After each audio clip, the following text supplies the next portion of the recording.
The gap ticks over 9 minutes with 119 kilometers to go. The 14 riders have got great cohesion, great cooperation. At the head of the peloton, it's Jumbo-Visma who patrol and control things. Of the 14 riders within this breakaway, we've got several riders, John, who are still searching for their first professional victory. Of those, you've got Paul Orselan, the Frenchman. Into the final few hundred meters at the top of this climb, you can just see the King of the Mountains banner there as Remco Evenepoel, who has the King of the Mountains jersey on his shoulders. He's been followed by Damiano Caruso, Louis Askey there in third wheel in the navy blue jersey of Groupama FDG. Evenepoel, he's not going to be challenged. He says thank you very much. He gains another 10 points in that classification. He was the one who set the pace into the top of this climb. Remco Evenepoel just using the descent to his advantage. The ever-efficient man. Egan Bernal lose a little bit of distance here, a couple of bike lengths, but this climb, when we drove it, John, it's unforgiving, and now we see a big injection of pace from Andreas Kron. The Danish climber who won stage 2 of La Vuelta has decided that he doesn't want to wait anymore. He doesn't want to hold his patience.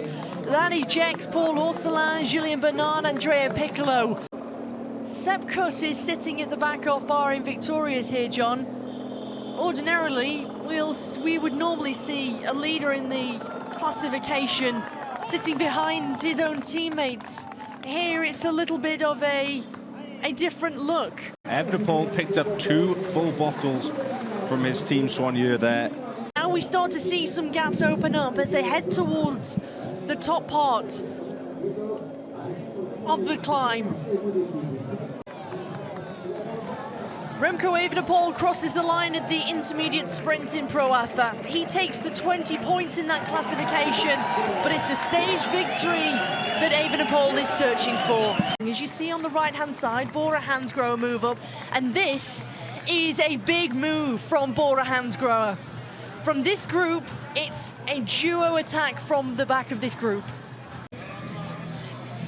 A massive move from Bora Hansgrohe, who have used Nico Denz as their satellite rider for the back end of today's stage. 6.6 kilometers until Remco Evenepoel will crest the top of the Puerto de la Cruz de Linares for the final time of today.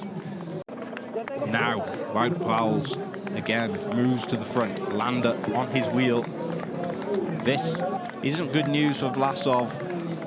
We know how strong Bahrain Victorious were yesterday.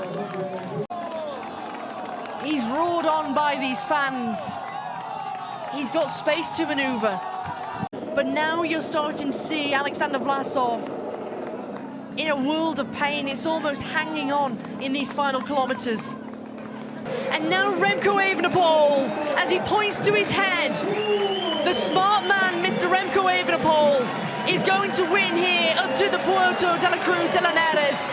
An unprecedented climb, his 5th professional victory.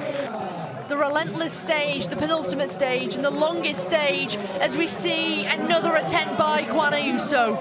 Another big injection of pace as he's out of the saddle and he's looking to try and break Mikel Landa. Could this be the time as he's found on the other side? 500 meters remain. Ayuso looks around and he's got Mikel Landa, who's on the other side of the group. Is Mikel Landa about to crack?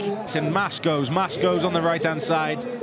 Mas tries to go on the right-hand side. It's over the cattle grid. He wants to try and have a little gap, and now Ayuso's following.